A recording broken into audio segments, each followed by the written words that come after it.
Слава Украине, привет всем от Полонского. Украина получит от Соединенных Штатов, ну, возможно, возможно, получит. От Соединенных Штатов Америки еще 30 миллиардов долларов в 2025-2026 годах. Э, Каким образом? Как оказалось, Трамп вот передумал резко после того, как Украина подписала договор о добыче полезных ископаемых. Теперь он считает, что это выгодное вложение, потому что в настоящее время количество американских денег, которые вложены в этот совместный консорциум, равняется $0. Чтобы его повышать, нужно вот вносить деньги. Вот, соответственно, может быть, это пойдет как военная помощь, может быть, это пойдет как помощь на восстановление страны в случае, если это будет заключен мир. Но, во всяком случае, деньги пойдут, и это уже очевидно. Вот так вот, да, то есть об этом, кстати, сказал и Зеленский. И еще один очень интересный момент. Уже пошли определенные деньги. Речь идет о 321 миллионе долларов.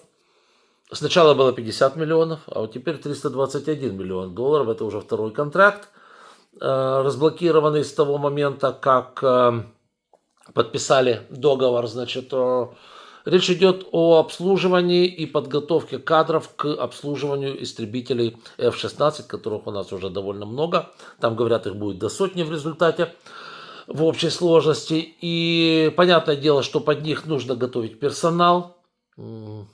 Им нужно обслуживание каждому самолету, запчасти и так далее. Ну, конечно, ясно, что это дорогие вещи. Апгрейд, опять-таки, софта. Им нужно вооружение, потому что это вещь расходная. То есть масса всяких вещей, которые выпускаются в Соединенных Штатах Америки. И вот как раз и уже обнародован пакет помощи в 321 миллион долларов, включающий в себя ЗИП, вооружение, обучение персонала для вот этих вот самолетов. Вот, пожалуйста, то есть, видите, как бы сдвинулось дело с мертвой точки, сдвинулось то, что было, казалось уже недвижимым. Мы дополучали последние крохи от Соединенных Штатов. Я имею в виду то, что еще заказал Байден в 23-24 годах. То, что доделывала американская промышленность. Но, как видите, вот ситуация после подписания вот этого договора меняется категорически. И даже не только после подписания этого договора, а еще и после того, как Путин фактически отказался от мирного предложения со стороны Соединенных Штатов Америки, со стороны Трампа. Я еще посмотрел, думал, елки-палки, но чем это все кончится? Еще высказывал варианты, что там могут быть разные моменты.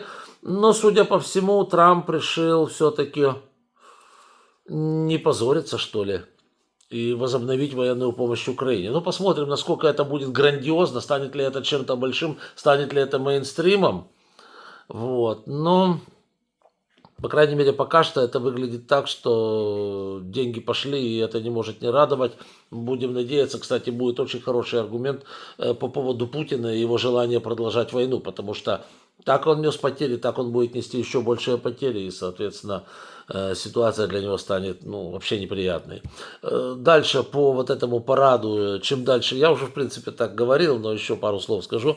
Чем дальше в лес, тем толще партизаны, мировые лидеры один за одним болеют непонятными болезнями, улетают в космос, заняты на работе, принимают роды у любимой кошки, которая вот-вот должна родить, и так далее. Отказались от поездки сначала премьер Индии, потом министр обороны Индии. Сейчас уже замах какого-то хотят там прислать, непонятно какого, наверное, из нижней касты какой-то. Потом Орбан первым слился, теперь слился Фицо, срочно оказался там сильно занят. Вучич срочно заболел, увидите, 10 мая выздоровеет. Вот. Ну, единственное, что вот эти вот людоеды из Африки, там я имею не всех африканцев имею в виду, вот конкретно вот этот малийский людоед, который пришел к власти в результате военного переворота, вот этот вот из Буркина-Фасо, возможно, приедет.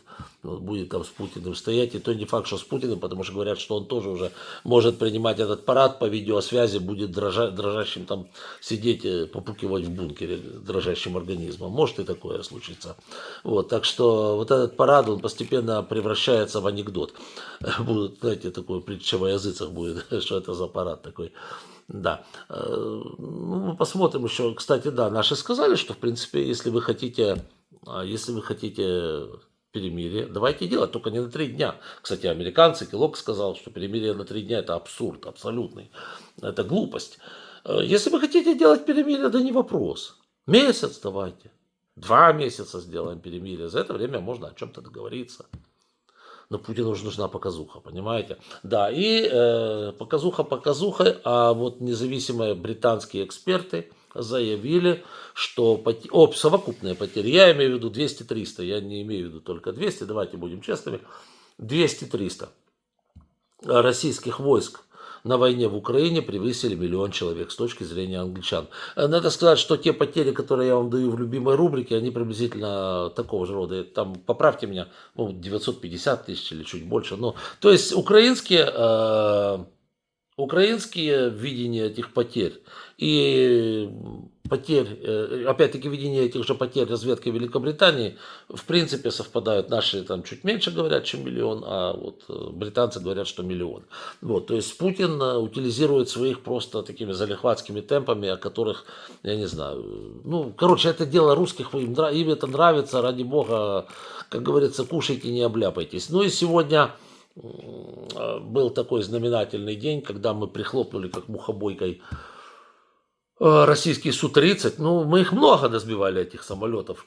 Что в этом было особенного? Мы его прихлопнули с Бека, безэкипажного катера, или морской дрон, назовите так его, морской дрон.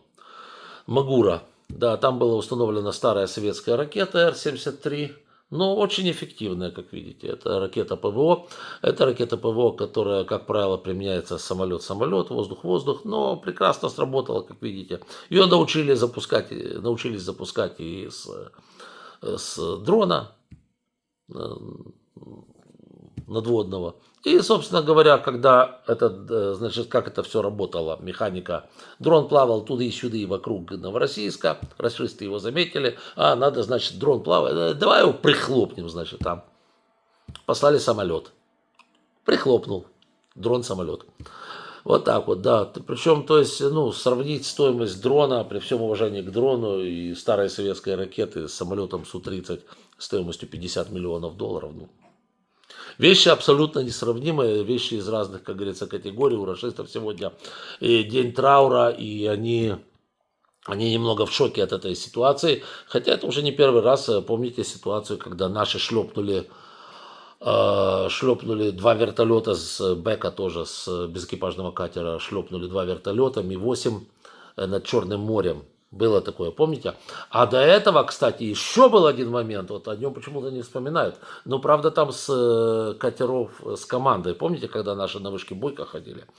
Вот, высаживались там очередной раз. Рашисты тоже на них напали с самолета. И наши то ли стингером, то ли иглой тоже пришибли самолет с моря, с маленькой лодки. Но там это сделал человек. А вот такое, чтобы с безэкипажного катера, вот, с морского дрона, тут уже вот это действительно сбит был самолет первый раз, как говорится, без физического участия человека. Это, конечно, ребята, круто. У рашистов сегодня траур. Кстати, некоторые из них говорят, что был потерян еще один самолет. Но пока я подтверждения от наших не видел, никакой самолет ни в каком месте. Рашисты говорят, что где-то в районе Керчи. Пока так. За что купил, зато продал. Не будем, как говорится, лезть дальше. Дальше. Трамп сдает все больше назад в плане того, что он там начудил. Закрыл же он «Голос Америки», закрыл «Радио Свобода». Ну вот журналисты «Голоса Америки» получили письма электронные от руководства быть готовыми опять возобновить работу. Вот так вот, понимаете, вот как американскому народу это не понравилось, короче говоря, вот такие вещи. И вот люди надеются сейчас, что они все-таки вернутся на работу. Я, честно говоря, не знаю, кем надо было быть, чтобы закрывать «Свободу» и «Голос Америки». С моей точки зрения, эти радиостанции несли правду в течение десятилетий и сохранили авторитет до сегодняшнего дня. Как их надо было закрыть, зачем их надо было закрывать? Ну, мне это неизвестно, но вот слава богу, что вроде бы их как расконсервируют. Ну, дай бог, как говорится, дай бог телять и вовка съест. Ну, дай бог. Вот, еще интересный момент, я тут вывесил тоже на телеграм-канале. В свое время покупал многие вещи через Соединенные Штаты. Вот даже, ну, то есть Штаты были такой, знаете, без налоговой гаванью, что ли. Вот можно было купить, например, дорогущую вещь в Китае, ну, как люди делали всегда, это и наши делали так, завезти в Соединенные Штаты, ну, одежду, например, да, там шьют в Китае дорогие вещи, сумки и так далее. Вот, в Штатах там обрабатывает определенный человек, выкидывает эти все ярлыки и так далее, и уже пересылает сюда, как тряпку просто обычную, а оно стоит денег. Вот. То есть налоги на ввоз в США были плевые, или их вообще не было. И американцы жили довольно-таки не тухло. И мы за счет этого жили когда-то в свое время, это было уже лет 12-15 назад, что ли. Я уже сейчас даже точно уже не скажу, давно было. Но не суть. Вот, американцы пользовались этим, у них были дешевые товары, они всем этим действительно от этого всего кайфовали, потому что очень многие покупали по всему, почему обязательно Китай, Бангладеш и так далее, Таиланд, покупали дешевые вещи, дешевую обувь, вьетнамскую тоже, да, дешевые смартфоны, те же вьетнамские, привозили себе, ну, кто поумнее, кто там глупый, там, с одной извилиной в голове, тот шел просто в магазин покупал. Вот, а эти экономили большие деньги на этом. Все это, все забудьте, вот я сейчас вывесил, значит, видео, не видео, фотку из скрин из одного магазина. Магазин, значит, онлайн-магазин, который предлагает тоже, ну, вещи из Китая средней ценовой категории. Там, по-моему, какой-то женский костюмчик стоимостью долларов 250 или 260. Не суть. Вот, но конечная цена 800 с чем-то. Почему? А шиппинг и таксис. Ну, они сейчас все валят на шиппинг. Шиппинг 500 с чем-то долларов. Вот так вот получается. 500 с чем-то долларов шиппинг. Это, ну, шиппинг там, понятно, он 20 баксов будет, да, на женском костюмчике. Остальное это таксы, это налоги. Вот так вот, друзья мои. То есть сумасшедший налог, и эти американцы остались тупо без товара. За тот товар, за ту кофту, который, ну, кофту, костюмчик, неважно, обувь, какая разница, можно было купить, условно говоря, за 250 долларов, сейчас он даст больше 800. Вот и все. Пока были еще, знаете, затоваренные склады, допустим, там товарами из Вьетнама, из Китая, из Камбоджи, из Гонконга, и мало ли откуда, где их шьют, там штопают и так далее, все было нормально. Сейчас оно подходит к концу. И с этим надо что-то делать, или налоги отменять, или что. Американские фирмы, те же Nike, те же Adidas и так далее, Puma и так далее, не могут завозить свой собственный товар, пошитый на своих собственных заводах за границей. Понятное дело, что в Америку никто не станет этот товар, извините, эти заводы переносить, потому что они станут нерентабельны по тысяче причин. По тысяче причин. Извините, уровень зарплат Бангладеша, уровень зарплат США, страховка, шмаховка, эти все медицинские какие-то там, эти все экологические всякие платежи и так далее, и так далее. Ты замахаешься. То, что ты пошьешь в Бангладеш за 10-15 баксов, в Америке будет стоить 75. Кто его потом купит? Ну и все. Поэтому у них там трагедия и катастрофа, и вообще, значит, уныние такое вот у этих компаний, которые шьют одежду, обувь и так далее, обратились, 75 или 76 компаний обратились к этому, к Рейгану. К Рейгану, слышь, нормально. К Рейгану они не обращались, Рейган такого не чудил. Обратились, значит, к Трампу с предложением все-таки что-то решать с таможней, потому что им просто придут гайки, и они не смогут дальше работать. Вот, собственно говоря, и конец, как говорится, всему. Вот так вот, да. Что еще интересного? Интересно на фронте там. Помните пейджеры Хезболлы? Помните? Да, которые самозрывающиеся. Ну, сейчас такие у рашистов появились. Уже есть видео внизу в описании к данному ролику. Можете посмотреть на ссылочку. А рашистам привезли очень интересные рации, которые взрываются в руках. И вот там как говорится, на видео очень хорошо видно как раз, что произошло с этим орком, у которого в руках взорвалась собственная рация. Да, и он сейчас там тащится от этих всех дел. Ну, что ж можно поделать, как говорится. За что боролись, на то напоролись. Мне просто интересно, каким образом это все удалось провернуть, а? Круто, да. Никогда не думал, что... Я просто, в принципе, что не думал. Ну, просто там, видимо, остался какой-то остаток от этих пейджеров, этих раций, этих всех. Ну, в Ливане их недоиспользовали, сказали, спасибо, нам больше не надо. А куда их отвезем? Да, отвезем, говорит, оркам. Может, им понравится. Ну, смотрю, что понравилось.